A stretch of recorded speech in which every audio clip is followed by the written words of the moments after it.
పారమార్థిక సాధనలు.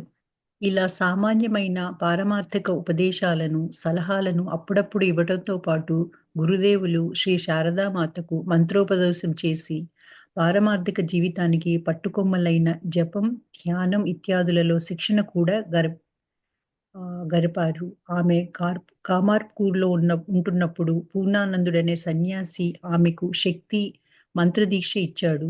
గురుదేవులు మళ్ళీ ఆమెకు శక్తి మంత్రదీక్షను ప్రసాదిస్తూ బీజమంత్రాన్ని ఆమె శారదాంబ నాలుకపై వ్రాసారు. మంత్రజపం అనేది శ్రీ శారదాంబ నిత్య జీవితంలో కలిసిపోయిన సాధన పద్ధతిగా ఒప్పారింది. గురుదేవులకు ఆయన భక్తులకు రోజంతా చేయవలసిన సేవల నడుమ చాలా సేపు ఆమె జపంలోనూ, ధ్యానంలోనూ గడిపేది. ఒకసారి తన తమ్ముడు కుమార్తె నళినితో, "నీ వయస్కురాలైన ఉన్నప్పుడు రోజంతా ఎన్ని పనులు టాబ్లెట్ చేసేదాన్నో వేసేసుకున్నాం. తెలుసా? స్టార్ట్ అయింది. అప్పటికి ప్రతిరోజు 1,00,000 జపం చేయడానికి సమయాన్ని కేటాయించుకునేదాన్నంటూ కాలాంతరంలో చెప్పేవారు శ్రీ తనకి శారదాంబ. తనకి ఫుడ్ అదే ఆహా. రైస్ ఫుల్ దాంట్లో ఫుల్ ఉంది. ఓకే అమ్మా. 1 minute ప్లీజ్. గేటెడ్ కూడా ఓపెన్ చేసా. Hmm. దానికి ఫ్రూట్ స్నాక్స్ ఇంకేమైనా కావాలా? ఇంకా ఉన్నాయి, ఫుల్ ఉన్నాయి. ఆరెంజ్ కూడా ఉంటుంది. దానికి తిని ఓకే. అన్నం పెట్టుకొని తినమాట. అంతకే ఇది ఉంది. నెయ్యి పెట్టినా అసలు నాకు కారం ఉంటే చాలా లైట్ గా వేసుకో. అయితే దొండకాయలు కారం లేదు, దోసకాయలు కొంచెం కారం ఉంటే లైట్ గా వేసుకో. అన్నం మెత్తగానే ఉంది, సరిపోద్ది. ఫుల్ పెట్టాను, నొప్పి కూడా పెట్టాను, గడ్డలు కూడా ఉన్నాయి. Rice okay. సరే లేటమ్మా, మా అమ్మాయి వెళ్ళిపోతా కన్నీరు ఇన్స్ట్రక్షన్స్ ఇచ్చేద్దాం. పారమార్థిక సాధన. ఈ పారమార్థిక సాధన అంటే మనకి జ్ఞాన సాధన అనుకోవచ్చు. మనకు అర్థం చేసుకోవాలంటే జ్ఞానాన్ని, ఆత్మ జ్ఞానాన్ని ఇచ్చే సాధన అన్నమాట. ఇలా ఈ సలహా ఇట్లాంటి ఇవ్వాలంటే గురుదేవులే ఇవ్వాలి. ఆ గురుదేవులు ఏం చేస్తుంది అంటే, గురుదేవులు ఇక్కడ ప్రస్తుతం మనకి రామకృష్ణ వారి గురుదేవులు. ఆ గురుదేవులు తన శారదకు మంత్రోసం చేసేసారు. అంటే ఎట్లా ఉండాలి, పారమార్థిక జీవితం అంటే ఎలా ఉండాలి, ఏ మంత్రాలు ఉపయోగించాలి, ఏ రకంగా జీవించాలి అనేది చక్కగా చెప్పేశారు. చెప్పితే మాత్రం వినేవాళ్ళు ఉండాలి కదా. శారదామాత సరైనటువంటి అమ్మాయి అన్నమాట. అందుకని చక్కగా చెప్పినట్టుగా పట్టుకున్నది. ఒక ధ్యానం చేయాలన్నా, జపం చేయాలన్నా ఇలాంటి విషయాల్లో బాగా శిక్షణ ఇచ్చేశారు. ఆమె కామార్పూర్లో ఉన్నప్పుడే యాక్చువల్గా పూర్ణానంద శిష్యుడు ఉండేవాడట. ఆయన కూడా ఆమెకి అప్పుడే ఆ రోజులోనే మంత్రదీక్ష ఇచ్చి ఉన్నారు కాబట్టి ఇంకా తేలికైన గురుదేవులకి. మళ్ళీ గురుదేవులు ఇచ్చారు. ఒక శక్తిని, అంటే తీసుకునే శక్తి కూడా ఉండాలి మనకు శక్తి లేకపోతే ఎదురు గురువులు మనకి ఇచ్చా మనకు లాభం ఉండదు. కానీ ఆ శక్తిని కూడా ఇచ్చారు. ఇచ్చి ఒక బీజ మంత్రాన్ని ఇచ్చారు. 4 రాశారట. బీజ మంత్రాన్ని 4 రాశారట. అప్పుడు మంత్ర జపం అనేది శారదగా నిత్య జీవితంలో కలిసిపోయింది. అంటే అప్పుడు ఆ విధంగా ఎప్పుడైతే ఆ మంత్ర జపాన్ని చేసుకోమని 4 రాసి ఇచ్చారో గురుదేవులు, కానీ ప్రతిరోజు ఒక దినచర్య అనమాట. అది ప్రతిరోజు చేయాల్సింది. అట్లా ఒక నిత్య జీవితంలో ఇదో పనిలాగా అయిపోతుంది అనమాట. ఆ విధంగా సాధన చేస్తూనే వచ్చింది ఆవిడ. అప్పుడు గురుదేవులకు ఆయన భక్తులకు రోజంతా చేయవలసిన సేవలు చేస్తూనే ఉండేది. సేవ చేస్తున్నానే బాధపడేది కదా ఆవిడ. సంతోషంగా సేవ చేసింది. సంతోషంగా సేవ చేస్తే ఎవరికి ఎప్పుడు బాధ నొప్పులు ఉండవు.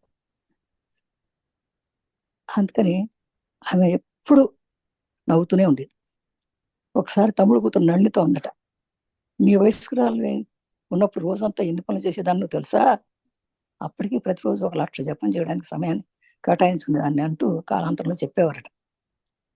ఉన్నతమైన దివ్య పారాశక్తిని, మంచి మామూలు బ్రాహ్మణ స్థితిని వచ్చేటప్పుడు గురుదేవులు కొన్ని సమయాల్లో ఉన్నతమైన దివ్య పారవశ్య స్థితి నుంచి మామూలు బాహ్య స్థితికి వచ్చేటప్పుడు గురుదేవులు కొన్ని సమయాల్లో పరాశక్తి భావంలో లీనమై ఉండడం కద్దు. ఆ సమయంలో తమను దేవీ సేవకురాలుగా భావించేవారు. అంతేకాకుండా శ్రీ శారదాంబను ఇతరులను కూడా అలాగే చూసేవారు. అప్పుడు శ్రీ శారదాంబ ఆయనను స్త్రీగా అలంకరించేది. తరువాత తనను కూడా దేవీ సేవకురాలుగా పరిగణించుకొని దేవి చింతనలో నిమగ్నమయ్యేది. ఎందుకంటే అంత దివ్యశక్తిని ఇచ్చారు కనుక ఈమె కూడా బాగా అర్థం చేసుకోవడం కాదు, తనలో జీవించేసేది. ఆ దివ్యమైన శక్తిలోనే తను దీవించింది. తను ఒక ఉన్నతమైనటువంటి దివ్యమైన మాతగా అనుకునేది కూడా. ఒక పారవశ్యం చెందేది. ఒకే మనలాగా అర్థం చేసుకోవడం మాత్రం కాదు, ఆ లోపల లీనమైపోయేదట. అసలు మంచిగా ఒక్కోసారి మామూలు స్థితికి వచ్చేది కాదట. అప్పుడు గురుదేవులు కొన్ని వచ్చి ఆ సమయాల్లో కొన్ని బయట తీసుకోవాల్సి వచ్చేది ఒకసారి. ఆయన ఒక మన గురుదేవుని కూడా ఒక స్త్రీమూర్తిగా భావించేదంట. ఆయన కూడా ఒక స్త్రీగా, తను కూడా ఒక సేవకురాలుగా భావించేదట. ఒక దేవత అని ఆయన్నే అనుకుంటూ తను సేవ చేస్తున్నట్టుగా కూడా అనుకునేదట. అక్కడ శారద ఆయన తర్వాత తను కూడా తను ఒక దేవి వ్యవసాయకుడు పడేసుకునే చింతలో ఎక్కువై అసలు ఏంటి మీకు దేవత సంబంధం అయిందే కానీ బాహ్య సంబంధం ఉండేది కాదు ఆమెకి. అంత ఇదిగా నిమగ్నం అయిపోయి లీనమైపోయి ఉండేది. రాజయోగంలో కూడా ఆమెకు తర్ఫీదునిచ్చారు గురుదేవులు. మానవ శరీరంలోని 6 చక్రాలను, కుండలిని శక్తి మొదలైన వాటిని చిత్రాలుగా గీచి ఆమెకు విశదీకరించారు. భగవంతుని అనుభూతి ఒక్కటే ఆమెకు లక్ష్యంగా ఉండాలి. రోగాలు నయం చేయటం లాంటి సిద్ధుల వెంట ఆమె మనసు వెళ్ళకూడదని ఎంతో జాగ్రత్త వహించారు గురుదేవులు. రోగాలు నయం చేసే ఒక మంత్రాన్ని ఆమె అప్పటికే నేర్చుకుంది. దక్షిణేశ్వరం నుంచి వచ్చిన తర్వాత ఈ విషయం గురుదేవులతో చెప్పింది. అందుకు గురుదేవులు "పర్వాలేదు, నేర్చుకోవడంలో తప్పులేదు. ఇక దానిని నీ ఇష్టదైవం పాదాల మూల సమర్పించే" అన్నారు. అది ఇంకా ఏం చేసిందా, కొన రాజయోగాలు కూడా తరపులు ఇచ్చారు. అంటే యోగా జీవితంలో కూడా యోగా చేస్తే మనకి ఆరోగ్యం బాగుంటుంది కదా.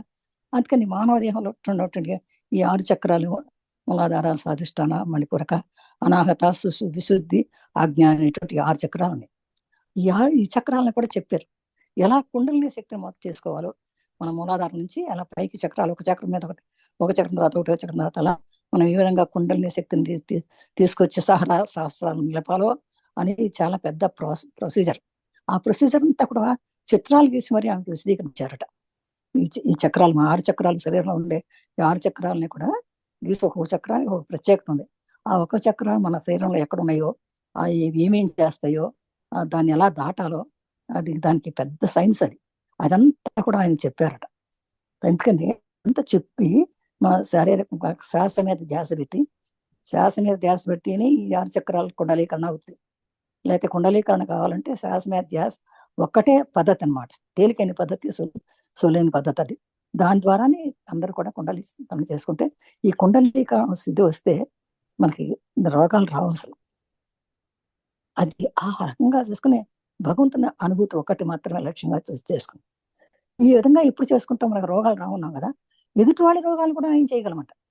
అంటే ఎదుటి వాళ్ళకి కూడా ఏ విధంగా చేయాలో చెప్తే అసలండి మీరు ఒకటి గుర్తించుతారో లేదు కానీ ధ్యానం చేస్తేనే రోగాలు పోతాయి. అది రోగం. అప్పుడు నన్ను అనుకోండి, నాకు ఏజ్ వచ్చింది 80+ వాళ్ళకి ఇంకా మనకి ఏముంటాయి. నేను 80+ కూడా ఇప్పుడు నేను ఇలా చెబుతున్నానంటే నాకు అది యోగా ధ్యానం చేయడం వల్ల మాత్రమే వచ్చింది, సిద్ధించింది. నేను శరీరాన్ని అసలు లెక్క పెట్టను. నాకు ఇప్పుడు జ్వరం వచ్చినా కూడా నేనే లెక్క పెట్టను. నాకు ఏదో కావాల్సింది ఏదో రుణవించడమే, ఆహారం తీసుకుంటాను. నేను సంతోషంగా ఉంటాను. ఎప్పుడు సంతోషంగా ఉండాలి ముఖం మీద. అయ్యో నాకు రోగం వచ్చింది, మనసాన పడ్డాను అని బాధపడకూడదు ఎప్పుడు కూడా. అది ఆ బాధపడమే ఒక రోగం అనమాట. నాకు రోగం బాధపడుతున్నాను అంటే ఒక రోగం. అసలు బాధలు ఎందుకు వస్తాయంటే మనం అలానే వచ్చినాయి, మనం చేసుకున్న పనులు. నేను కర్మ చేసుకున్నాం అంతే బాధ వచ్చింది. లేకపోతే సడన్గా పోవాలి కదా. కర్మలు ఉంటే బాధపడతాం అంతే. మనం చేసుకున్నాం ఎన్ని ఎవరి వల్ల రావు మనకి. అయితే ఈమె చెప్పారు, కొంతమంది అండి వాళ్ళు వాళ్ళ రోగాలు రావు కదా, ఎదుటి వాళ్ళ రోగాలు కూడా తీసేయగలుగుతారు అన్నమాట. అందుకని అలా చేస్తే వాళ్ళు కొన్నాళ్ళు బాధపడతారు. అందుకని వాటి గురించి గురుదేవులు చాలా జాగ్రత్త వచ్చారు. రోగాలు చేసే మంత్రాన్ని ఆమెకి అప్పటికే నేర్చుకుంది. కానీ అప్పుడు దక్షిణేశ్వరం వచ్చిన తర్వాతే విషయం గురుదేవులు చెప్పింది, నేను ఇట్లా చేశానని చెప్తే కూడా దానిని ఇంకా ఉపయోగించి నువ్వు బాధపడద్దు, నీ ఇష్ట పాదాల మీద పెట్టేసి అని చెప్పారు. అందుకని ఆవిడ అంటే పెట్టడం మొత్తం సరిపోయింది. లేకపోతే ఇంకా అలా అందరినీ రోగాలు బాగు చేసినప్పుడు ఇంకో ఒక తలనొప్పి ఉందనుకోండి, ఈ బాగు చేస్తే ఇంకొక వస్తుంది ఆ తలనొప్పి. అలా తెచ్చుకోవద్దని చెప్పారు అనమాట. అందుకని నువ్వు నేర్చుకున్నావు, చేసావు, ఇక నువ్వు నేర్చుకో మనసాన్ని కంప్లీట్ గా అమ్మది పాదాల మీద సమర్పించేసి అని చెప్పారు గురుదేవుడు. ఈ కాలఘట్టంలోనే పలు దేవతా మంత్రాలను, వాటిని ఇతరులకు ఇవ్వవలసిన విధానాన్ని గురుదేవులు శ్రీ శారదామాతకు నేర్పించారు. ఈ రోజుల్లో సావిత్రి వ్రతాన్ని శ్రీ శారదాంబ చేపట్టినట్లు శ్రీ శారదానంద స్వామి, మహేంద్రనాథ గుప్తాలు వ్రాసి ఉన్నారు. కానీ ఈ వ్రతం గురించి తక్కిన వివరాలేవీ లభించలేదు. పలుదేవత మంత్రాలు కూడా ఇచ్చారట, వరుస గురుదేవుడు నేర్పించారట. కానీ సావిత్రి వ్రతాన్ని చేపట్టినట్టుగా శారదానంద, మహేంద్రనాథ గుప్తాలు కూడా రాశారు. దాని గురించి తక్కిన వివరాలు ఏమీ లభించలేదంట, కానీ వాళ్ళు రాశారు. ఇలాంటి చిన్న చిన్న సంఘటనలు తప్ప గురుదేవులు శ్రీ శారదామాతకు ఇచ్చిన పారమార్థిక తర్ఫీదును గురించి వివరాలు తక్కువగానే లభించాయి. మాతృదేవి కూడా చాలా అరుదుగా వీటిని గురించి చెప్పేవారు. కాలాంతరంలో ఒకసారి తన శిష్యులతో పారమార్థిక సాధనల గురించి ప్రస్తావించినప్పుడు మాతృదేవి, ఆ రోజుల్లో నేను ప్రతిరోజు వేకువజామునే 3 గంటలకు లేచి ధ్యానానికి కూర్చునేదాన్ని. చాలా రోజులు మైమరిచి ధ్యానంలోనే లీలమైపోయేదాన్ని. ఒకరోజు రాత్రి ఆహ్లాదకర వెన్నెల కాస్తున్నది. సర్వత్రా పరమ ప్రశాంతత నెలకొంది. అప్పుడు నహబత్తు గుమ్మం వద్ద కూర్చొని ధ్యానంలో నిమగ్నమైపోయాను. గురుదేవులు అటువైపు వెళ్ళినప్పుడు పాదరక్షల సవ్వడి వినబడేది. ఆ రోజు అలాంటిదేమీ వినబడలేదు. ఆ రోజుల్లో నేను ఇలా ఉండేదాన్ని కాను. బాగా అందంగా ఉండేదాన్ని. ఎన్నో నగలు ధరించేదాన్ని. ఎర్రంచు చీర కట్టుకునేదాన్ని. ఆ రోజు మేలిముసుకు కూడా గాలికి జారి కింద పడిపోయినట్లు, ఆ ధ్యాస కూడా లేకుండా నేను ధ్యానంలో మగ్నమై ఉన్నట్లు గురుదేవులకు నీళ్లు తీసుకువెళ్ళే యోగిన్ తర్వాత చెప్పాడు. ఆహా! ఆ రోజుల్లో ఆనంద సాగరంలో ఓలలాడేదాన్ని. వెండి వెన్నెల రాత్రులలో చంద్రుణ్ణి చూస్తూ, భగవంతుడా, చంద్రునిలా నా మనస్సు కూడా పరిశుద్ధమైనదిగా ఉండాలి. చంద్రునిలో కూడా కొన్ని మచ్చలున్నాయి. నా మనసులో అవి కూడా ఉండకూడదు అంటూ భగవంతుణ్ణి ప్రార్థించేదాన్ని. ధ్యానంలో నెలకొన్న వ్యక్తి హృదయంలో భగవంతుని స్పష్టంగా దర్శింపగలుగుతాడు. ఆయన కంఠం వినగలుగుతాడు. ఇలాంటి వారి మనస్సులో ఎలాంటి భావం ఉదయించినా అది తక్షణమే నెరవేరుతుంది. గాఢమైన ప్రశాంతతలో వారు మునిగి లేస్తారు. అద్భుతం. యాక్చువల్లీ అయితే ఇలాంటి చిన్న చిన్న సంఘటనలు శారదామాతకి గురుదేవులు తర్ఫీదు ఇవ్వడం అలాంటివి ఏవో ఉన్నాయి, తక్కువగానే లభించాయి. కానీ మాతృదేవి కూడా అప్పుడప్పుడు చెప్తూ ఉండేవారంట. ఒకసారి ఆ శిష్యునితో పారమార్థిక సాధనల గురించి ప్రస్తావించినప్పుడు మాతృదేవి ఏం చెప్పిందంటే, ఆ రోజుల్లో నేను ప్రతిరోజు వేకువజామునే, అంటే 3 గంటలకు, తెల్లవారుజామున 3 గంటలకు ధ్యానం చేశారట. 3 గంటలు ధ్యానంలో కూర్చునేది. ఆ ధ్యానంలో కూర్చోవడం కడుమూసి కూర్చోవడం కాదమ్మా, చాలా రోజులు అసలు మైమర్చిపోయి ధ్యానంలో ఉండిపోయేది. తన మైమర్చిపోవడం అంటే తను కూర్చున్నట్టు కూడా తెలియదు, తను ఎక్కడ ఉన్నాను కూడా తెలియదు. ఆ విధంగా లోపల ధ్యానం కూర్చుని చాలా ఆనందాన్ని పొందేదట. ఒక రోజు రాత్రి ఆహ్లాదకరమైన వెన్నెల రాత్రి, పౌర్ణమి రోజేమో సర్వత్రా పరమశాంతంగా ఉంది. అప్పుడు సహబత్ అంటే తన కుటీరం గుమ్మం ముందు కూర్చుని ధ్యానంలో మధ్యలో నిమగ్నమైంది. గురుదేవులు అటువైపు ఇటువైపు వెళ్ళినప్పుడు పాదరక్షల సప్పుడు కూడా వినపడేదట. కానీ ఆ రోజు అలాంటిది కూడా వినపడలేదు. ఆ రోజులో నేను ఇలా ఉండేదాన్ని కాను. బాగా అందంగా ఉండేదాన్ని, ఎన్నో నగలు ధరించేదాన్ని, ఎర్రచీర కట్టుకునేదాన్ని. ఆ రోజు అంటే మేలు ముసు కూడా గాలికి జారి కింద పడిపోయినట్లుగా ఆ ధ్యాస కూడా లేకుండా ధ్యానమైపోయి ధ్యానంలో నిమగ్నమై ఉన్నదట అమ్మ.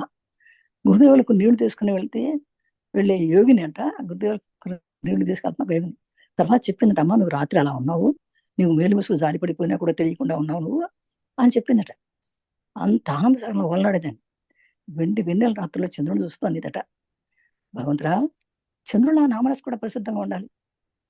చంద్రుడు ఎంత తెల్లని ఉన్నాడు, చల్లగా తెల్లగా కాంతి ఉన్నాడు, అలా ఉండాలి. కానీ చంద్రుడిలో కూడా కొన్ని మచ్చలు ఉన్నాయి, కానీ నా మనసులో మాత్రం ఆ మచ్చలు కూడా ఉండకూడదు అని భగవంతుని ప్రార్థించేది. ధ్యానంలో నెలకొన్న వ్యక్తి హృదయంలో భగవంతుని స్పష్టంగా ఎప్పుడైతే ఇంత రకంగా ధ్యానం చేస్తారో, ఆ ధ్యాన సమాధిలో ఉన్నప్పుడు తప్పకుండా తనలోని భగవంతుని తప్పకుండా చూస్తారు. అందుకని ఆ ధ్యానంలో ఆయన చెప్పేది అనమాట, దర్శించగలిగేది భగవంతుడు, ఆయన కంఠం వినగలిగేది. అలాంటి వారి మనసు ఎలాంటి భావన ఉదయించినా, ఎలాంటి మాట వచ్చినా, ఎలాంటి భావన లోపల నుంచి వచ్చినా అది తప్పకుండా నెరవేరుతుంది. అలాంటి వాళ్ళు గాఢమైన ప్రశాంతత వారు మునిగి లేస్తారు. ఎందుకంటే వాళ్ళు ధ్యానంలో ప్రశాంతత, ఎంతో హ్యాపీనెస్, ఎంతో హాయిగా, ఎంతో ఎక్కడో అలాంటి సంతోషం బయట రాదండి. అలాంటి సంతోషం లోపలే ఉంటుంది. అలాంటి సంతోషం కావాలి అంటే, మనకు కూడా కావాలి అంటే మనం ధ్యానం చేయాల్సిందే. అందుకని ప్రతిరోజు 1 గంట ధ్యానం చేసుకోవడం అందరం అలవాటు చేసుకోండి. అది చాలా ఉపయోగపడి మీకు ఇంట్లో ఉన్నట్టు కష్టాలు ఉండవు, బయట కష్టాలు ఉండవు, మీకు ఒంట్లో కష్టాలు ఉండవు. అంత సమృద్ధిగా మీకు జీవితం గడిచిపోవాలంటే ప్రతిరోజు ధ్యానం చేసుకోవాలి. ఆహా! ఆ రోజుల్లో నా మనస్సు ఎలాంటి ఉన్నతమైన స్థితిలో ఉండేది. ఒకసారి పని మనిషి బృంద తెస్తున్న పెద్ద పళ్ళెం చేజారి నా సమక్షంలో కింద పడింది. ఆ శబ్దం నా హృదయాన్ని బద్దలు చేసినట్లయింది. ఆధ్యాత్మిక అనుభూతి, పరిపూర్ణతత్వం సంతరించుకున్నప్పుడు ఒక వ్యక్తి తన హృదయంలో నెలకొన్న అదే భగవంతుడు సమాజంలోని నిమ్నజాతి వారు, అంటరాని వారు, దుఃఖాలకు లోను చేయబడిన వారు, అల్పులుగా చేయబడిన వారు మొదలైన వారి హృదయాలలోనూ నెలకొని ఉండటం స్పష్టంగా చూస్తాడు. ఈ అనుభూతి నిజమైన వినమ్రతను ప్రసాదిస్తుంది. ఆ రోజుల్లో చాలా ఉన్నతమైన స్థితిలో ఉండేదట. ఆ రోజుల్లో ఈ రోజుల్లో కూడా ఉంటుంది కదా అమ్మకి. ఎలాంటి రోజులైనా ఉన్నతమైన స్థితిలో ఉండేది. ఎందుకంటే ఒకసారి పని మనిషి తెస్తున్న పెద్ద పళ్ళు, మామూలుగా ఇతర పళ్ళాలు, కంచు పళ్ళాలు ఉండేవి కదా ఆ రోజుల్లో. అవి కింద పడితే పెద్ద శబ్దం వస్తుంది. అందుకని ఆ పెద్ద శబ్దం వచ్చింది. ఆ శబ్దానికి గుండె ఒక్కసారి బదులైనట్టు అనిపించిందట. అప్పుడు ఆధ్యాత్మిక అనుభూతి, పరిపూర్ణత్వం సంతరించుకున్న వ్యక్తికి ఆ హృదయంలో ఎలాకొన్న అదే భగవంతుడు, ఆ భగవంతుడు లోపల ఉన్నాడు. ఆధ్యాత్మిక అనుభూతి ఉన్నటువంటి వాళ్ళకి లోపలికి భగవంతుడు చూడగలరు, వినగలరు, మాట్లాడగలరు. కానీ ఒక్కొక్కసారి సమాజంలో అసలు మనం అనుకుంటాం వాళ్ళు నిమ్మ జాతి, అంటరాని వాళ్ళు అని అల్పులుగా భావిస్తాం మనం అందరం వాళ్ళని. వారి హృదయాల్లో నిలబడి ఉండటం స్పష్టం. కానీ ఆ భగవంతుడు ఆళ్ళ హృదయంలోనూ కూడా ఉన్నాడు కదా. అది తెలుసుకున్న వాడు నిజంగా ప్రేమతున్నట్టు. ప్రతి ఒక్కరిలోనూ ఆ భగవంతుడు ఉన్నాడు. బ్రాహ్మణులోనూ, బ్రహ్మజ్ఞానం చేసిన బ్రాహ్మణులోనూ ఉన్నాడు. ఏమీ తెలియనటువంటి నిమ్మజాతి వాళ్ళలోనూ భగవంతుడు ఉన్నాడు అని తెలుసుకోవాలి మనం. పారమార్థక సాధనలను శ్రీ శారదామ్మ తూచ తప్పకుండా పాటించే విషయంలో గురుదేవులు ఎంతో జాగ్రత్త వహించారు.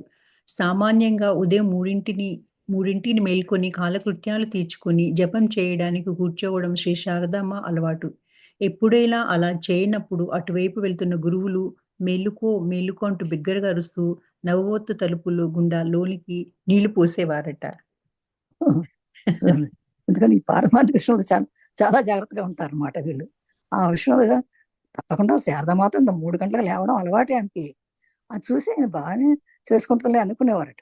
కానీ ఎప్పుడైనా ఆయన కూడా అప్పుడు ఏ ఒక్క రోజన్నా ఆమె కనుక లేకపోతే అటు వెళ్తున్నప్పుడు ఆ తలుపు కొట్టడమో, మేలుకో మేలుకో అని ఒక 2 బిగ్గరగా మాటలు అంటాము, లేకపోతే నీళ్లు పోసేవాళ్ళట. ఒక్కవేళ ఎప్పుడన్నా ఒక 2 నిమిషాలు లేట్ అయితే కూడా. ఆధ్యాత్మిక అనుభూతులు. దక్షిణేశ్వరంలో గడిపిన ఈ రోజుల్లో శ్రీ శారదామ్మ అత్యంత ఉన్నత ఆధ్యాత్మిక శిఖరాలను అధిరోహించారని చెప్పడానికి అనేక ప్రమాణాలున్నాయి.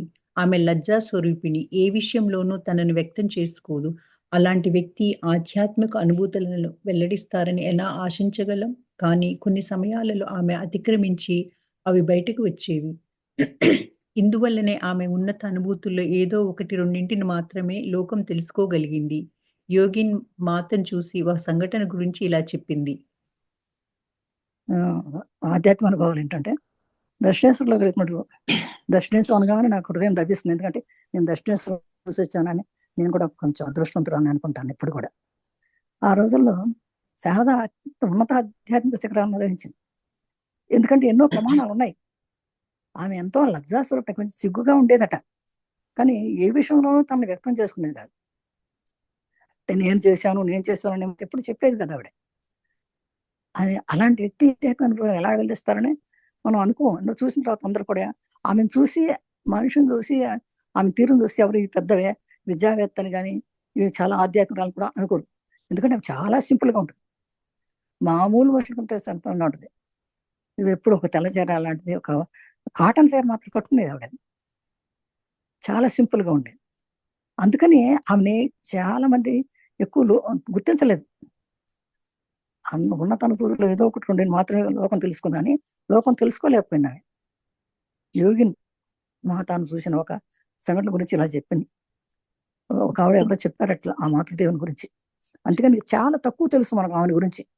అంటే ఆమె బుక్స్ చదివిన వాళ్ళకి, ఆమె వెళ్ళి చూసిన వాళ్ళకి తెలుస్తుంది. కానీ లేకపోతే అక్కడేవో జరిగిన విషయాలు నాకు ఎలా తెలుస్తాయి? తెలియదు కదా. అందుకని అట్లా రామకృష్ణ వారి పుస్తకాలు చాలా ఉన్నాయి, ఆయన గురించి చదువుతారు చాలా మంది, అందుకని తెలుసు. కానీ మాతను గురించి తెలుసుకున్న వాళ్ళు చాలా తక్కువ మంది. కానీ మాత మాత్రం తక్కువ మనిషి కానీ కాదు. మాతృదేవి చదవండి. మొదటిసారిగా దక్షిణేశ్వరం వచ్చినప్పుడు సమాధి స్థితిని అనుభవించి ఉండలేదు. శ్రద్ధగా ఆమె జపము, ధ్యానము చేసుకునేవారు.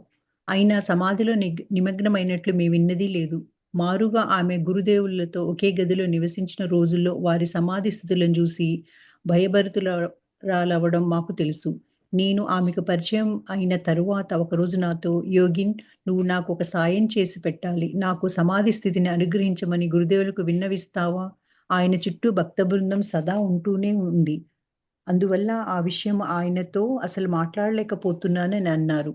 మాతృదేవి ప్రార్థన చాలా సమంజసమైన దేనిని గురుదేవులతో ఈ విషయం మాట్లాడాలని తీర్మానించుకున్నాను. మర్నాడు గురుదేవుల దర్శనం కోసం వెళ్ళాను. అప్పుడు ఆయన తన మంచం మీద కూర్చుని ఉన్నారు. మరెవ్వరూ అక్కడ లేరు. ఎప్పటిలా ఆయనకు ప్రణమిల్లిన తరువాత మాతృదేవి ప్రార్థనను విన్నవించాను. ఆయన శ్రద్ధగా విన్నారు. కానీ బదులేమీ చెప్పలేదు. హఠాత్తుగా గంభీర ముద్ర వహించారు. అలాంటి మనోభావంలో ఉన్నప్పుడు ఆయనతో మాట్లాడే ధైర్యం ఎవరికీ లేదు. అందువల్ల కాసేపు మౌనంగా ఉండి మెల్లగా బయటకు వచ్చేశాను. అక్కడి నుండి నహబత్తు చేరుకొని తలుపులు కొద్దిగా తెరిచి లోపలికి తొంగి చూశాను. మాతృదేవి ఎప్పటిలా ఉదయం పూజ కోసం కూర్చొని ఉన్నారు. అక్కడ నేను చూసిన దృశ్యాన్ని నమ్మలేకపోయాను. మాతృదేవి అత్యంత ఉన్నతమైన పారవశ్య స్థితిలో ఉన్నారు. ఒకసారి విరగబడి నవ్వుతున్నారు. ఇంకొకసారి బోరున విలపిస్తున్నారు. ఇలా నవ్వడం, ఏడవడం కొంతసేపు సాగింది. ఆమె కళ్ళ నుండి ధారలుగా నీరు స్రవిస్తున్నది. మెల్లమెల్లగా ఆమె బాహ్య స్మృతిని కోల్పోయి అంతర్ముఖులైపోయారు. ఆమె ప్రగాఢ సమాధి స్థితిలో నెలకొని ఉన్నారని నేను గ్రహించగలిగాను. మెల్లగా తలుపులు మూసి బయటకు వచ్చాను. ఈమె మాతృదేవి ఏం చేస్తుంది, మొదటిసారి దక్షిణేశ్వరం వచ్చినప్పుడు సమాధి స్థితిలో ఉండేది కాదు. జపం చేసుకునేది, ధ్యానం చేసుకునేది, రోజువారీ కార్యక్రమాన్ని చేసుకునేది, గురువులకు సేవ చేసుకునేది అని చేసుకునేది. కానీ ఆమె ఆయనతో పాటు ఉన్నప్పుడు గదిలో మనం ఇద్దరు చదువుకున్నాం కదా, గదిలో ఉన్నప్పుడు ఇద్దరు కూడా ఒకే మంచం చాట ఉన్నారు, ఒకే రూమ్ లో ఉండేవారు, ఒకే మంచం మీద కూడా పడుకునేవారు. కానీ అప్పుడు ఆయన తమాలను చూసి చూసి కొంచెం భయపడిపోయేది. ఒక్కోసారి ఆయన్ని వేరే వాళ్ళని పిలిపించితే ఆయన బయటకు రానిచ్చి కూడా చేసేది కదా. అప్పుడు సమాధి లేదు. అప్పుడు ఒక రోజు ఏం చేసిందంటే, యోగిని అని ఒక ఆమెని, ఆ యోగిని నేను అక్కడ ఉన్నటువంటి ఒక ఆమెను పిలిచి, నువ్వు నాకు సాయం చేసి పెట్టాలి అని అడిగింది. అక్కడ చాలా మంది యోగులు ఉండేవారు. అప్పటికి ఆయన దగ్గర శిష్యులు చాలా మంది ఉన్నారు కదా. వాళ్ళలో ఒక యోగిని పిలిచి నాకు సాయం చేసి పెట్టని అడిగిందట. అంటే ఏమని చెప్పి ఏంటంటే, నాకు సమాధి గురించి గురుదేవులు చెప్పాను. తనే అడగొచ్చుగా తన భర్తని, అడగకుండా మీరు నాకు గురుదేవులు చెప్పి నా ఇవ్వండి, నా కోరిక విన్నవించండి అని చెప్పింది అనమాట. అప్పుడు ఎందుకంటే తను అడగడానికంటే ఆయన చుట్టూ ఎప్పుడు చూసినా బ్రకపుతం ఎప్పుడు ఉంటానే ఉన్నారు, ఎప్పుడు ఉండేవారు చుట్టూ తను. అందువల్ల ఈ విషయం ఆయనతో నేను మాట్లాడలేకపోతున్నాను, మీరు చెప్పండి అని చెప్పింది. సరే ఒకరోజు అట్లాగే చేద్దామని నేను మాతృదేవి ప్రార్థన చాలా యాక్చువల్గా ఇది సమంజసమైన కోరిక, ఏం గొప్ప విచారమైన కోరిక ఏం కాదు కదా, మంచి కోరిక. అందుకని గురుదేవులతో ఈ విషయం మాట్లాడాలని కుదిరి నేర్చుకున్నాడు అన్నారు. ఆ మొన్నటి గురుదేవుల దగ్గరికి వెళ్ళి దర్శనం కోసం వెళ్ళినప్పుడు ఆయన తన మంచం మీద కూర్చున్నాడు. ఎప్పుడు అక్కడ లేదు. ఎప్పట్లో ఆయన ప్రణమిన తర్వాత మాతృదేవి ప్రార్థన అక్కడ చెప్పారట. అక్కడ ఇట్లా మాతృదేవి ఇలా అనుకుంటున్నారు, మీరు ఆమె సమాధి స్థితిని ఇవ్వని, మా సమాధికి వెళ్ళే స్థితిని మీరు కల్పించమని చెప్తున్నారు అని ఆయన విన్నాడు. కానీ బదులు ఏం చెప్పరా, ఇమ్మీడియట్గా ఏం చెప్పరా ఆయన. వెంటనే గంభీరంగా మొహం పెట్టి ఆయన స్థితిలోకి ఆయన వెళ్ళిపోయారు. కానీ అందువల్ల కాసేపు మౌనంగా ఉండి మెల్లిగా నేను కూడా బయటకు వచ్చేసాను. ఆ తర్వాత ఈ సహబత్తు చేరిన తర్వాత, అంటే ఆమె ఎక్కడుందో మాత ఎక్కడుందో అక్కడికి వెళ్ళి తలుపులు కొద్దిగా తెరిచి లోపల తొంగి చూస్తే ఈ మాతృదేవి ఎప్పట్లా ఉదయం పూజ చేసుకుని కూర్చున్నారు. అక్కడ చేసుకుంటూ కూర్చున్నారు కదా అని అనుకున్నాను. కానీ అక్కడ లేదు. వెళ్ళి చూస్తే నమ్మలేకపోయిందట. ఎందుకని ఆ మాతృదేవి అత్యంత ఉన్నతమైన పారశక్తిలో ఉంది. ఆమె నిమగ్నమై ఉంది తెలుసు, కానీ అది కాదనుకుంటున్నాం. ఇంకా ఉన్నతమైన పారస్థితిలో ఉంది. తను ఎక్కడుందో తెలియట్లే, ఎవరు వచ్చారో కూడా తెలియదు ఆమెకి. ఒక్కోసారి విరగబడి నవ్వుతున్నారు, ఇంకోసారి బోరుని విడుస్తున్నారు. ఇలా నవ్వడం ఆడడంతో పాటు కొంత కళ్ళ నుంచి నీళ్లు రావడం కూడా జరుగుతుంది. మెల్లగా బాధిస్తూ కోల్పోతున్నారు. అసలు ఎక్కడున్నా తెలియట్లా, ఏం చేస్తున్నారో తెలియట్లా. అంతర్ముఖమైన లోపలికే ఉన్నారు, లోపల చూసుకుంటున్నారు. కానీ ఆమెకు తెలియట్లా. అదే ధ్యానసీత అంటే అసలు ఆమె తెలియకపోవడం ఏంటి. అయితే ఆమె ప్రగాఢ స్థితిలో ఉన్నారు. ఇంకొకళ్ళు నేర్పేంటి, ఆమెకే వచ్చు, తెలుసున్నారు. కానీ ఆ విషయం చూశారు కాబట్టి, పక్కన చూశారు కాబట్టి తెలియదు. మెల్లగా తలుపులు మూసేసి బయటకు వచ్చేసాట. తను ఏమి డిస్టర్బ్ చేయకోకుండా. చాలాసేపు గడిచిన తర్వాత నేను ఆమె గదికి వెళ్ళాను. నన్ను చూడగానే "ఇప్పుడే గురుదేవుల్ని చూసి వస్తున్నావా?" అని అడిగారు మాతృదేవి. అమ్మ ఉన్నతమైన ఆధ్యాత్మిక స్థితిలోనూ సమాధిని అనుభవించలేదని చెప్పి నన్ను మోసపుచ్చారు అన్నాను. మాతృదేవి పరమానందంలో లజ్జాశ్రిత దరహాసం చంద్రికలు వెల్లివిరిశాయి. కొన్ని చాలాసేపు రోజులు గడిచిన తర్వాత ఆమె గదికి వెళ్ళారంట. గదికి వెళ్ళింది. వెళ్తే నన్ను చూడగానే ఏంటి ఇప్పుడే వస్తున్నావా, గురుదేవులు చూసి వస్తున్నావా ఏంటి అని అడిగింది. అమ్మ ఉన్నతమైన ఆధ్యాత్మికలో సమాధి నువ్వు నన్ను మోసం చేశావు. నువ్వు ఎంత ఉన్నతమైన స్థితిలో ఉన్నావో, ఎంత ఆధ్యాత్మికంగా సమాధి స్థితిలో ఉన్నావో, ఎంత అనుభవించావో నువ్వు అసలు. కానీ నువ్వు నన్ను మోసమిచ్చావు. నాకు సమాధి స్థితి లేదు, నేను గురువు చాలా చాలా మంది చెప్పావు నాకు, కానీ నువ్వెంత అనుభవించావు అన్నట్ట. అప్పుడు మాతృదేవి తను అప్పుడు తెలుసుకున్నాను, ఓహో నేను ఇట్లా ఉండడం అనేది తను చూశారు, యోగిని చూశారు అని ఆమె మందహాసం చేసింది. నవ్వుతూ ఉందట. నవ్వుతూ మొహం అంతా అక్కడ నవ్వుతూ ఉందట. కొన్ని రోజులు నేను రాత్రులు దక్షిణేశ్వరంలో గడిపేదాన్ని. అలాంటప్పుడు నేను ఒంటరిగా పనుకోవడానికి ప్రయత్నిస్తే మాతృదేవి వదిలేవారు కాదు. నన్ను తన పక్కనే పడుకోమనేవారు. ఒకరోజు రాత్రి ఎవరో పిల్లన గ్రోవి ఊదే మధురనాదం వినవచ్చింది. ఆ మధురనాద విని మాతృదేవి పారవస్య స్థితిలోకి వెళ్ళిపోయారు. మధ్య మధ్య మైమర్చి నవ్వసాగారు. ఈ స్థితిలో ప్రాపంచిక వ్యక్తినైన నేను ఆమెను స్పృశించరాదని పడక మీద ఒక మూలను ముడుచుకొని కూర్చున్నాను.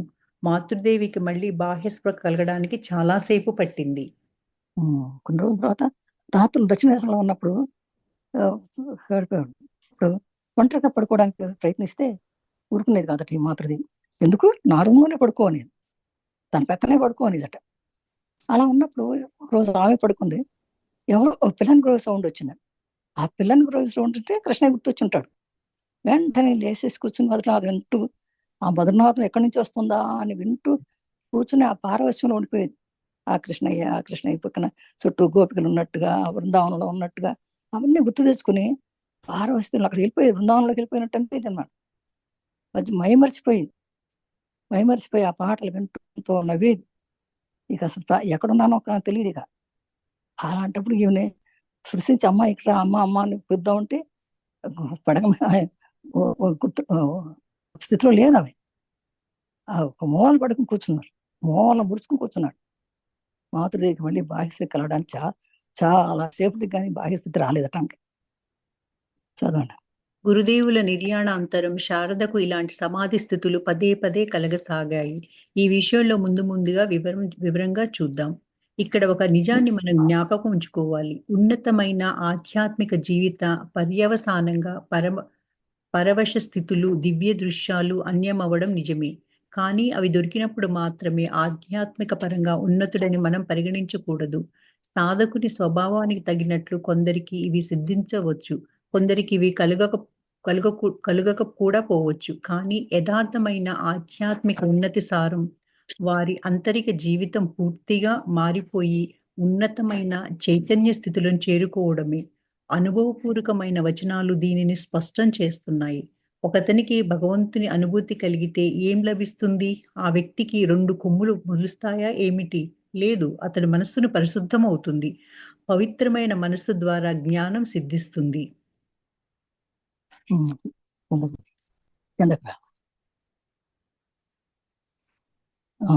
గురుదేవుని గురుదేవుని శరీరం పెట్టిన తర్వాత శారదమాతకి చాలా సార్లు సమాధి స్థితి ఉండేది, చాలా సార్లు ఉండేది అన్నమాట. ఇక్కడ కొన్ని నిజాన్ని మనం జ్ఞాపకం వచ్చుకుంటే, ఉన్నతమైన ఆధ్యాత్మిక జీవితంలో ఉంటే తప్పకుండా ఇట్లా పారవశ్యం పొందుతారు. ఇలాంటి దివ్య దృశ్యాలు చూస్తూ ఉంటున్నాం. కానీ అవి దొరికినప్పుడు మాత్రమే ఆధ్యాత్మికంగా ఉన్నతులని మనం పరిగణించకూడదు.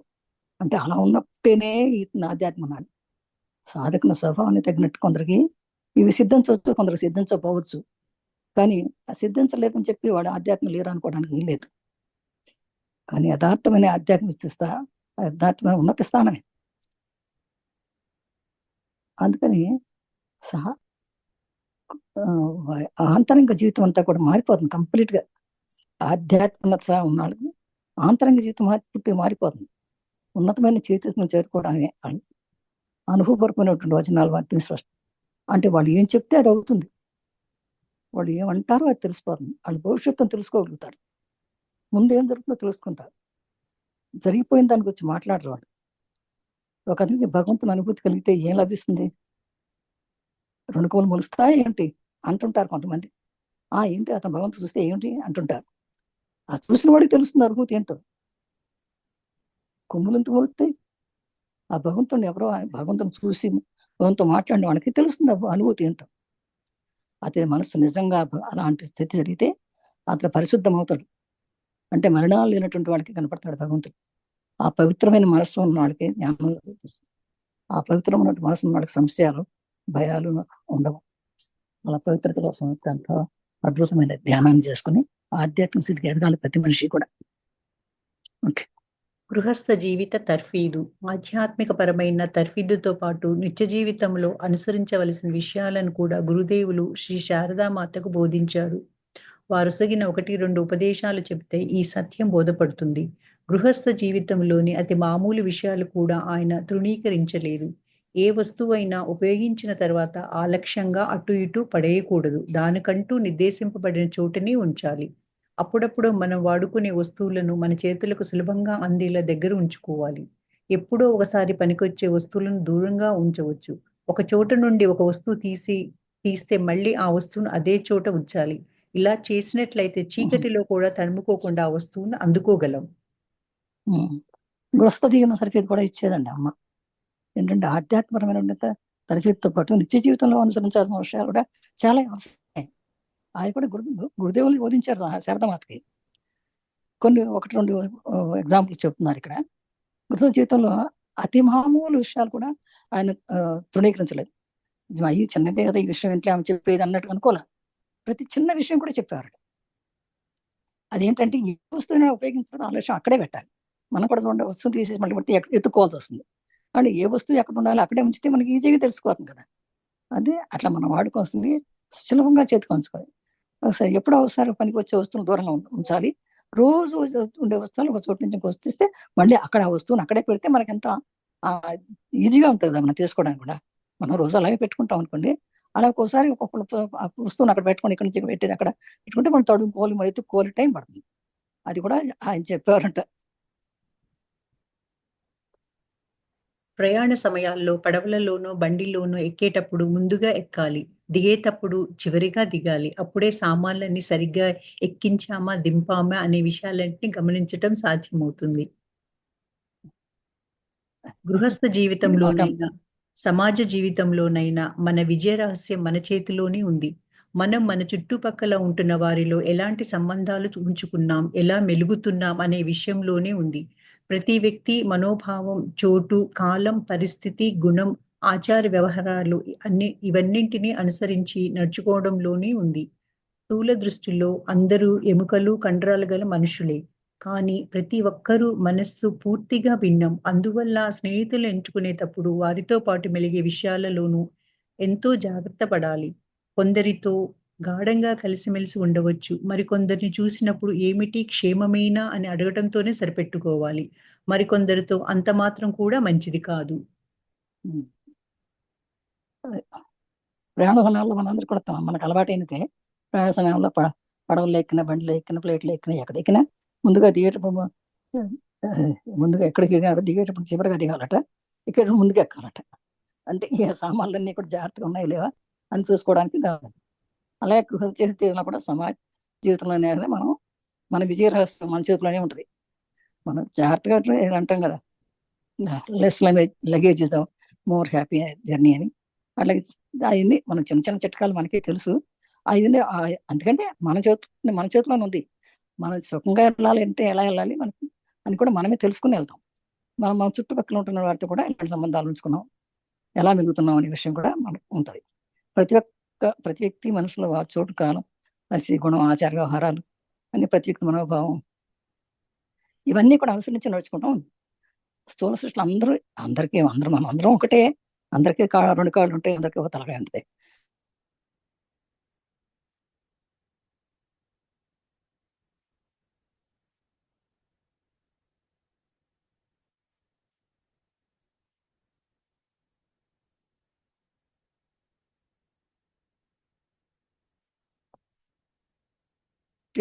అందుకని బాగా కలవాలి అంటే మనసు ఒక మనసు కలిస్తేనే, ఒక భావాలు కలిస్తేనే వాళ్ళకి తొందరగా స్నేహితులు అవుతారు.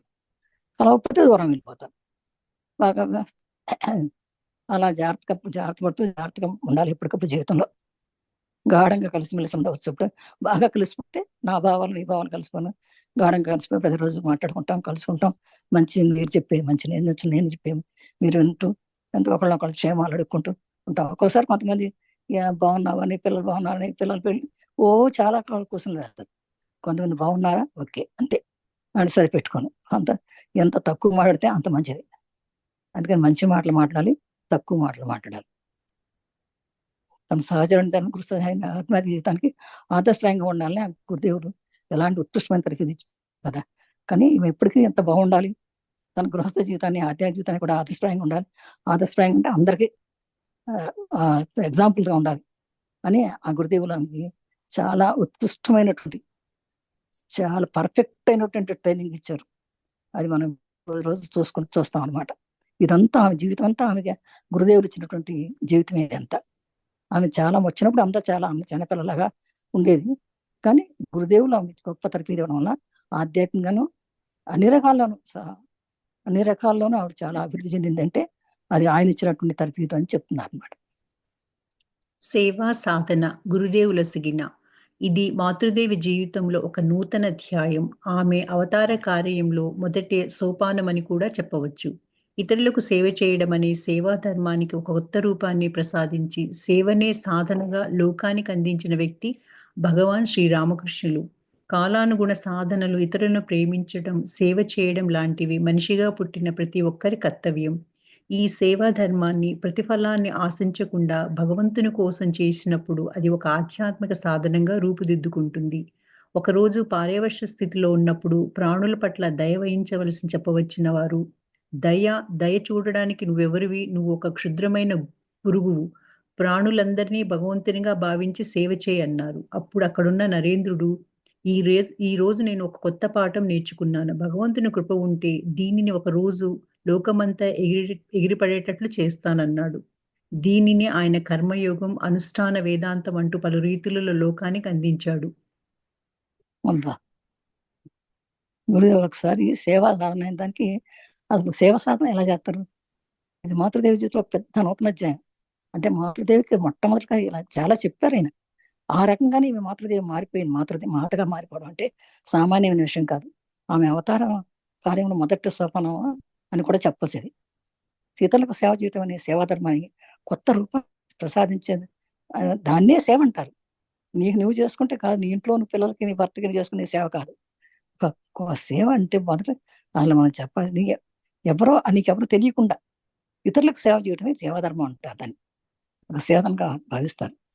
అది లోకానికి అందించిన వ్యక్తి ఈయన భగవాన్ శ్రీరామకృష్ణుడు చెప్పారు. అది మన ఇంట్లో వాళ్ళకి కాదు, మన ఇతరులకు ఎవరికి నీకు తెలియని వ్యక్తికి వాళ్ళకి నువ్వు సేవ చేస్తే అది గొప్ప సాధన అవుతుంది అని చెప్పారట. కారణంగా ఈ సాధన ఇతరులను ప్రేమించడం, సేవ చేయటం మనిషిగా పుట్టిన ప్రతి ఒక్కళ్ళు కూడా కర్తవ్యం ఇది. ఈ సేవా ధర్మాన్ని ఎట్లా నేను సేవ చేస్తున్నాక నాకు అది వస్తుందేమో, నేను నిజంగా అది వస్తుందేమో అని చెప్పి లేకుండా ప్రతిఫలాన్ని ఆశించకూడదు. నేను సేవ చేస్తున్నాను అనుకోకూడదు. అలా అనుకోకుండా సేవ చేస్తే అది భగవంతుడు చేసిన సేవ అవుతుంది అన్నమాట. ఒక ఆధ్యాత్మిక సేవను రూపుదిద్దుకొని నీకు ఎంతో ఉన్నత స్థితికి వెళ్తావు. అన్ని ప్రాణుల పట్ల, అంతే మనుషుల పట్లే కాదు, పక్షులు కానీ, జంతువులు కానీ, చెట్లు కానీ అన్నిటి పట్ల దయ చూపించాలి. దయ చూపడానికి నువ్వు ఎవరు అసలు? మనం అందరం కూడా అనుకోవాలి, ప్రశ్న వేసుకుంటే మనం ఎవరు? మనం ఒక క్షుద్రమైన పురుగు. వాళ్ళందరిలో భగవంతుడు ఉన్నాడు. భగవంతుడు అందరిలోనూ ప్రాణం ఉన్నాడు. ఈగలోను, దోమలోను, చీమలోను, పిల్లిలోను, కుక్కలో అన్నిట్లో భగవంతుడు ఉన్నాడు అని గ్రహించాలి. మనం ఎవరు చిన్న చీమ కదా అని కొంచెం చంపేస్తాం మన చేతిలో, తప్పది. నువ్వు ఆత్మహత్య చేసినట్టే, నువ్వు ఒక జీవిని చంపినట్టే. అందుకే సామాన్యంగా మనం ఎప్పుడు కూడా చీమని దోమని కూడా చంపక్కర్లా. ఇంట్లోకి చీమలు వచ్చినాయనుకోండి, మీరు చంపేయకండి. చిన్నగా ఒక పేపర్ మీద తీసి బయట పెట్టేయండి. అమ్మా మీరు ప్రార్థించండి కూర్చుని, అమ్మా చీమ మీరు రావద్దు, మీరు చిన్న జీవితంలో రావద్దు, మీరుండే జీవితంలో మీరు అక్కడ ఉండండి, లోపలికి వస్తే మీకు ప్రమాదం మాకు ప్రమాదం అని చెప్పేసి వాళ్ళని పంపించేసేయాలి. బయట పంపించి ఏర్పాటు చేయండి, అప్పుడు రాకుండా ఉంటాయి అన్నమాట. అంతేగాని అన్ని పట్టుకుని మన చిత్రమైనని చెప్పేసి మన పట్టు భగవంతుని చంపేయకూడదు. భగవంతుని సేవ చేయాలి. అప్పుడే అక్కడ ఉన్నటువంటి నరేంద్రుడు ఇదేనా రోజు నేను కొత్త పాట నేర్చుకున్నాం అనుకున్నాడట. ఎప్పుడైతే ఒకళ్ళు సేవ చేస్తామో ఇవాళ నేను కొత్త పాట నేర్చుకున్నాను, అది భగవంతుని కృప అంటే ఇది, ఇక లోకం అంతా ఇది చేస్తామని అన్నాడట. దీన్నే ఒక కర్మయోగం అంటే అది ఒకళ్ళకి హెల్ప్ చేయటం అనేది, ఇతరులకు హెల్ప్ చేయటం అనేది కర్మయోగం. ఈ కర్మయోగం అనుష్ఠానం చేయటం అయితే వేదాంతంలో లోకాలకు అందిస్తుంది, ఎన్నో లోకాలకు అందిస్తుంది ఇది. అందుకని ప్రతి ఒక్కళ్ళు కూడా సేవ అనేది నేర్చుకోవాలి, ఎవరికి సేవ చేయాలని నేర్చుకోవాలి. అందుకని ఎవరిని పడితే వాళ్ళని మాటలు అనకూడదు, అన్నాడు. చిన్న మాటలు కూడా అనకూడదు. మనం ఏదో సేవ చేసి మన ఇంటికి వచ్చిన మా పని మనుషులు కూడా తిట్టేస్తాం, లేట్ వస్తే తిడతాం. ఇండియాలో చూడండి, పని మనుషులు లేట్ వస్తే తిడతారు, తిండి పెట్టరు, అది చేస్తారు. కానీ వాళ్ళకి అవసరాలు ఏముంటాయి చూడాలి కదా మనం. అందుకని ఎంత బాగా చూస్తే ఇతరులనే మనకి కూడా అంత భగవంతుడు సేవ చేసినట్టు అనుకోవాలి. మాతృదేవి జీవితంలో సేవా సాధనకు అత్యంత ప్రాధాన్యం ఉంది. తొలి రోజుల్లో జయరాం వాటిలోని దీని ఒక పరిమాణాన్ని చూసాం. సంసారాన్ని ఎలా ఆధ్యాత్మిక సాధనగా తీర్చిదిద్దాలనే విషయాన్ని అప్పుడు గురుదేవులు శ్రీ శారదామాతకు నేర్పించారు. షోడశి పూజానంతరము సేవా సాధనను బోధించారు. పూజకు ఉపయోగించిన వస్త్రాలు ఏం చేయాలని ప్రశ్నించిన మాతృదేవితో, మీ అమ్మకి ఇవ్వవచ్చు, కానీ ఆమెకు సాక్షాత్తు జగన్మాతగా భావించి మరీ ఇవ్వాలి అని గురుదేవులు ప్రత్యుత్తరంలో దాని బీజం గోచరిస్తుంది. ఈ సేవా సాధన ప్రపంచ పరిమాణాన్ని వివేకానంద స్వామి బోధించారు. మాతృదేవి జీవితంలో మనకు కనపడే దాని సరళీకృత పరిమాణం. ఒక కుటుంబ స్త్రీ సేవా సాధనను ఎలా తన దైనందిన జీవితంలో అనుష్ఠించి భగవన్ మార్గంలో వెళ్ళాలో మాతృదేవి జీవించి చూపించారు. మాతృదేవి జీవితంలో ఈ సేవ అనేది చాలా చాలా అత్యంత ప్రధానమైన సాధన అన్నమాట. తప్పకుండా ఆమెకు సేవ చేసే కార్యక్రమం చాలా భగవాన్లే నూరు పోసారు ఆమెకి. నిజంగా కూడా కొన్ని రోజుల్లో తొలి రోజుల్లోనే జయరాంబాటి తన ఊరు జయరాంబాటిలో ఉన్నప్పుడు దీనికి ఒక పరిమాణాన్ని చూశారట. సంసారాన్ని ఎలా ఆధ్యాత్మిక సంగతి తీర్చిద్దాలనే విషయాన్ని అప్పుడు గురుదేవులు శారదకు అప్పుడే చెప్పారు. షోడశ పూజాంతరం అంటే మనం చేసే పూజను షోడశ పూజ అంటాం మనం. అంటే 16 మంత్రాలు ఉంటాయి అన్నమాట. ఈ 16 మంత్రాలతో పూజ చేస్తే షోడశ పూజ అంటాం మనం. ఆ సేవ చేసిన తర్వాత ఏం సాధన చేయాలి అంటే, పూజకు ఉపయోగించినటువంటి వస్త్రాలను ఏం చేయాలి అని ప్రశ్న వచ్చినప్పుడు మాతృదేవత అన్నారట, మీ అమ్మకి వచ్చు అన్నారట. మీ అమ్మకి వచ్చు అంటే మనకు పుట్టిన అమ్మకి కాదు ఆమె, కానీ ఆమె సాక్షాత్ జగన్మాత. మీ అమ్మ అంటే మాత, జగన్మాత. అమ్మకి కానీ సాక్షాత్ జగన్మాతగా భావించి మరి ఇవ్వాలి అనే గురుదేవుల ప్రత్యుత్తరంలో దాని బీజం గోచరిస్తుంది. ఈ సేవ అనేది సాధన ప్రపంచ పరిణామాన్ని వివేకానంద స్వామి కూడా చాలా గుర్తించారు. అందుకని చాలా సరళీకరణం ఉంది. ఒక కుటుంబ స్త్రీ సేవ సాధన ఎలా చేయాలో, జీవితంలో దైనందిన జీవితంలో ఎలా అనుష్ఠించాలో, ఈ భగవన్ మార్గంలో ఎలా వెళ్ళాలో మాతృదేవి జీవించి చూపించారు అందరికీ కూడా. ఆమె జీవితమే ఒక ఉదాహరణ ప్రతి ఒక్కరికి. ఎవరైనా అలా ఉండాలి అంటే ఆమె జీవితాన్ని చూసి నేర్చుకోవాల్సిందే అని చెప్పి వివేకానంద గారు చెప్పారట. ఇతరుల కోసం చేసినప్పుడు మాత్రమే నువ్వు చాలా చక్కగా పనిచేయగలుగుతావు అన్నారు స్వామి వివేకానంద. ఇతరుల కోసం శ్రమించేటప్పుడు లభించే ఆనందం, పూర్ణత్వం, ప్రశాంతత బహుశా మరి దేని వల్ల దొరకదు. దీనిని సరిగ్గా అవగతం చేసుకుని అనుష్ఠించడానికి ఒక స్త్రీ జీవితంలో కలిగే సందర్భాలు కోకొల్లలు. తండ్రులకు, అత్తమామలకు, భర్తకు, ఇలా ఆమె జీవితమంతా సేవామయమే. ఇది ఒక పుణ్యకార్యం. ఇతరులు ఆశీర్వచనాలను శుభాశీస్సులను ప్రాప్తింపజేసే పుణ్య కైంకర్యమే సేవ. కానీ తల్లిదండ్రులకు, భర్తకు చేసే సేవలను భగవంతుని చేస్తున్నట్లుగా భావించి ఆచరించినప్పుడు అది ఆధ్యాత్మిక సాధనగా పరిణమిస్తుంది. జీవితమే ఒక సాధన రూపుదిద్దుకుంటుంది. దీనినే మాతృదేవి ఆచరించి చూపారు. ఆమె దక్షిణేశ్వరం రోజుల్లో ఇలాంటి సేవామయమైన, భక్తిమయమైన జీవితాన్ని మనం చూస్తాం.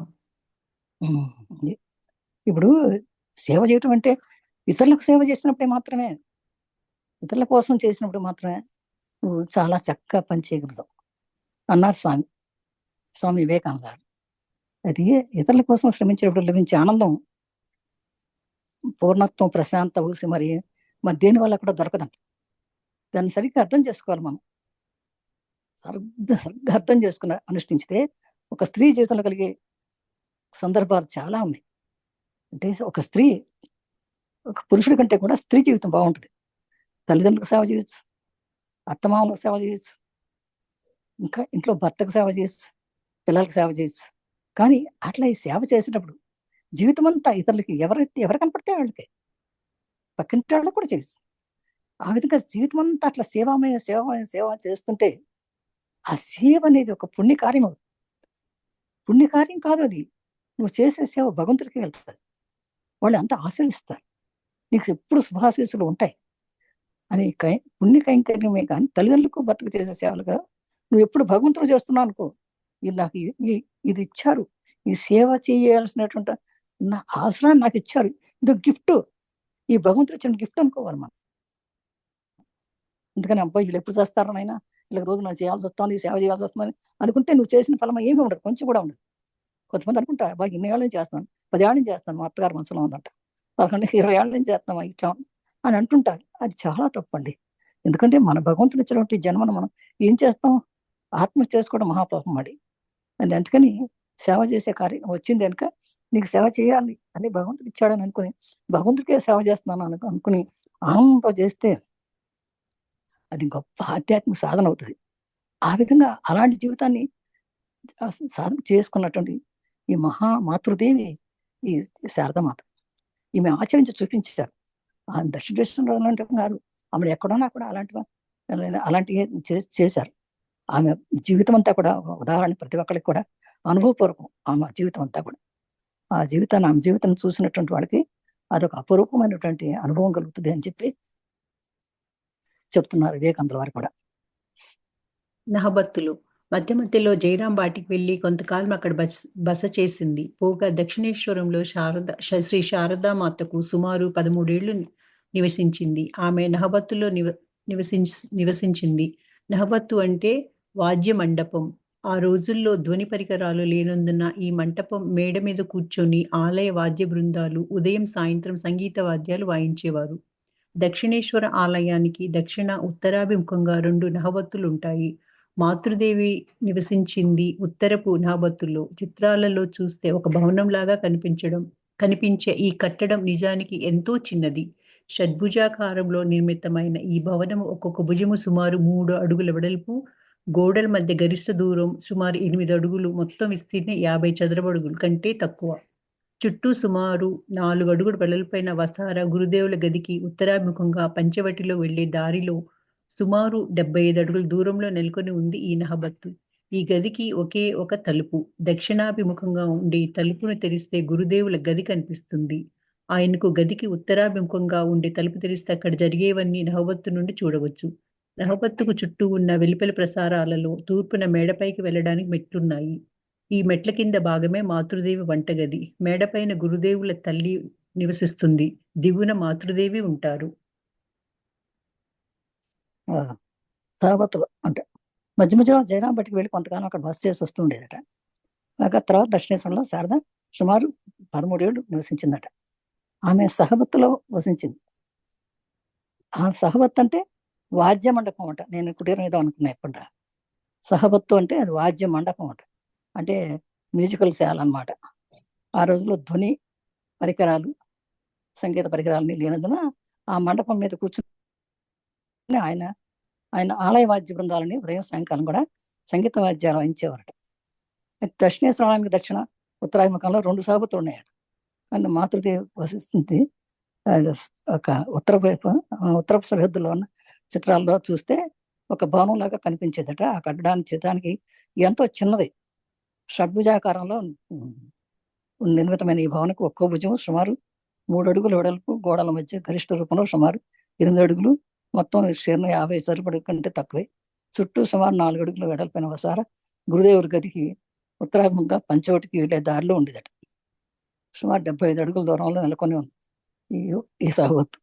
సో ఈ గదికి ఒకే ఒక తలుపు ఉండేదట, దక్షిణాభిముఖంగా ఉండేది. అది కూడా ఆ తలుపు తెరిస్తే గురుదేవుల గది కనిపిస్తుంది. ఆ గదికి ఉత్తరాభిముఖంగానే ఒక ఉండే తలుపు తెరిస్తే అక్కడ జరిగేవన్నీ చూడొచ్చట. సహబత్ చుట్టూ ఉన్న వెలుపల వసారాలు తూర్పున మేడపైకి వెళ్ళడానికి మెట్లు ఉన్నాయట. ఈ మెట్ల కింద భాగమే మాతృదేవి వంటగది ఉంది. మెట్ల కింద మాతృదేవి వంటగది అందట. మేడపైన గురుదేవుల తల్లి ఉండేవారట. నివసిస్తాం. దేవునేమో మాతృదేవి ఉంటుండేవారు అనమాట. మహాపతి గురించి రాశారు. ఓకే. సీత చెరసాల. మాతృదేవి నివసించే గదిలో వసతులు బాగా తక్కువ.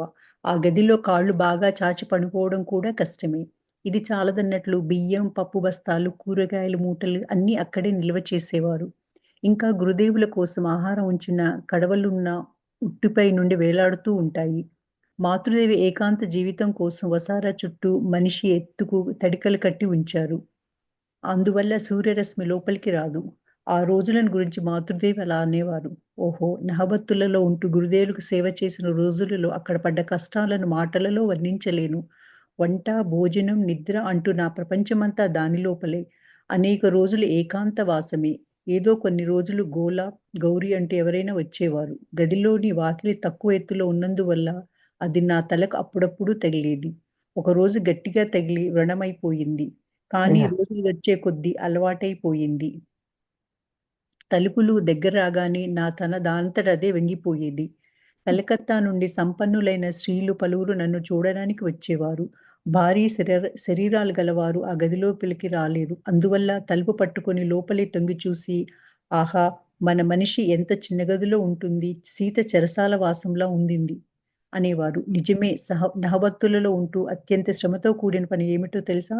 స్నానం చేయడము, కాలకృత్యాలు తీర్చుకోవడము. ఈ సర్బత్తుని ఉండేటువంటి ప్లేస్ని చీత సరసాలలాగా భావిస్తున్నారు. గదులు వసతులు బాగా తక్కువ. అంటే ఆమె వసతుల కోసం రాలేదు. కానీ ఆ ఇంట్లో ఆమె చాలా బాగా పెరిగిన ఆవిడే. కానీ ఇక్కడ వచ్చేసరికి ఏం అసలు లేవు. గదిలో కాళ్ళు ఆసన పడుకోవడం కూడా కష్టమట. ఇక మరి ఆలోచించుకోండి మరి. అలాంటి మనిషి ఎలా వచ్చింది అంటే కాళ్ళు చాచి పడుకోవడానికి కూడా కష్టమైనటువంటి గదిలో ఉండేదట. ఇది చాలదన్నట్లు ఇంకా దాంట్లోనే మళ్ళీ బియ్యం, పప్పు బస్తాలు, కూరగాయల మూటలు అన్నీ అక్కడ నిల్వ చేసేవారట. ఇంకా అంతేకాకుండా గురుదేవుల కోసం అని చెప్పేసి ఇంట ఆహారం వచ్చిన కడవలు ఉన్నటువంటి ఉట్లు ఉండేవి. పైన ఉట్లు ఎలాడ తీసేవాళ్ళు అన్నమాట. పైన ఇంకా రూఫ్ కూడా ఉండేవి. ఉట్లు ఎలాడ తీసేవాడు. మాతృదేవి ఏకాంత జీవితం కోసం వసార చుట్టూ ఎత్తుగా తడికి కట్టించారు అక్కడికి పైగా. ఆ ఎత్తుగా తడికలు కడితే మరి సూర్యరశ్మి ఇంట్లోకి ఎలా వస్తుంది? ఇంట్లో సూర్యరశ్మి కూడా లోపల రాదు. చీకటిలో ఉందన్నమాట. ఆ రోజుల గురించి మాతృదేవి అలా అనేవారట. నేను ఓహో! ఆ సహబతిలో ఉంటూ గురుదేవులకు సేవ చేసిన రోజుల్లో అక్కడ ఉన్న పడిన కష్టాలు మాటల్లో వర్ణించలేము. ఆమె కష్టాలు అనుకోలేదు అంత. వంట చేసిన వంట, భోజనం, నిద్ర అంటూ నా ప్రపంచం అంతా దానిలోనే అయిపోయింది. అనేక రోజుల పాటు ఏకాంతంలోనే ఉన్నాం. కానీ ఏదో కొన్ని రోజులు గోలాప్ అంటే ఏంటో మరి గోలాప్ అంటే గౌరీ అంటూ ఎవరైనా వచ్చేవారు. వాళ్ళ పేర్లు అన్నమాట. వచ్చిన వాళ్ళ పేర్లు. గదిలోని వాకిలి తక్కువ ఎత్తులో ఉండటం వల్ల వాళ్ళు నా తలుపు అప్పుడప్పుడు తగిలేది వాళ్ళకి. అందుకని వాళ్ళు ఒకరోజు గట్టిగా తగిలి వ్రణమైపోయింది పాపం. కానీ రోజులు గడిచే కొద్దీ అలవాటైపోయి ఆ తలుపు దగ్గరికి రాగానే ఆటోమేటిక్గా తల ఉంగిపోయేది అనమాట. కలకత్తా నుంచి సంపన్నులైన స్త్రీలు వచ్చేవారు అప్పుడప్పుడు. చాలా వచ్చి తను చూడడానికి వచ్చేవాళ్ళట. వాళ్ళంతా కూడా భారీ శరీరాలు గలవాళ్ళు కదా. అంటే లావుగా ఉంటారు కదా బాగా. ఆ గదిలోకి రాలేవారట. అంటే లావుగా ఉన్నవాళ్ళు ఆ గదిలోకి రాలేరు. అంటే ఆ తలుపు ఎట్లా ఉందో మనం అర్థం చేసుకోవాలి. అందులో తలుపు పట్టుకుని లోపలికి తొంగి చూసేవారట. చూస్తే ఆహా! మన మనిషి అంటే శారదామాత.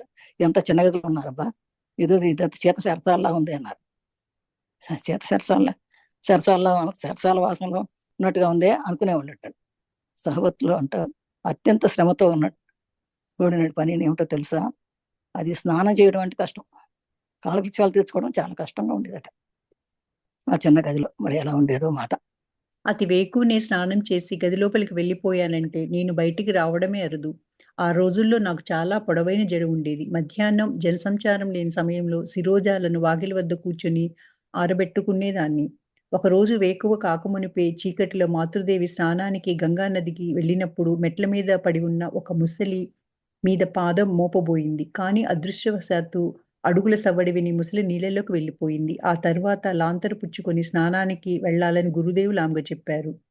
కాలాంతరంలో తన తమ్ముని కుమార్తెతో మాతృదేవి దక్షిణేశ్వరం జీవితం గురించి చెప్పినప్పుడు, అలాంటి గదిలో మీరు ఒక్కరోజు కూడా ఉండలేరు అన్నారు. వారందరూ కూడా అవును నిజమే అత్త, అన్ని విధాలా మీకు భిన్నమైన వారే అన్నారు నవ్వుతూ. వేకోజామున నీటిలో స్నానం చేయడానికి వెళ్ళిందట. చీకట్లో మాతృదేవి గంగా స్నానం ఆ గంగా స్నానం ప్రతిరోజు తెల్లారులోనే వెళ్ళిపోయేది. ఓ స్నానం చేసి వస్తే అయిపోతుంది ఓ పని. బయటికి రావాల్సిన పని ఉండదు కదా అని. అలా ఉన్నప్పుడు ఒక రోజు ఉన్నట్టు మరి ఎలా అయిందో ఒక మొసలు వచ్చి పాదం ఇట్లా పెట్టబోయిందంట. కానీ అది అదృష్టవశాత్తు ఈ శబ్దానికి ఈమె శబ్దానికి అది వెళ్ళిపోయింది, వెంటనే వెళ్ళిపోయింది నీళ్ళలోకి. అయితే అప్పుడు ఇలా జరిగిందని చెప్తే స్వామి చెప్పారట, నువ్వు వెళ్ళేటప్పుడు స్నానానికి వెళ్ళేటప్పుడు లాంతరు వెళ్ళని చెప్పారట గురుదేవ్. అప్పుడు కాలాంతరంలో తన తర్వాత తన తమ్మునికి మాత్రం దేవదర్శనం ఉండేదట.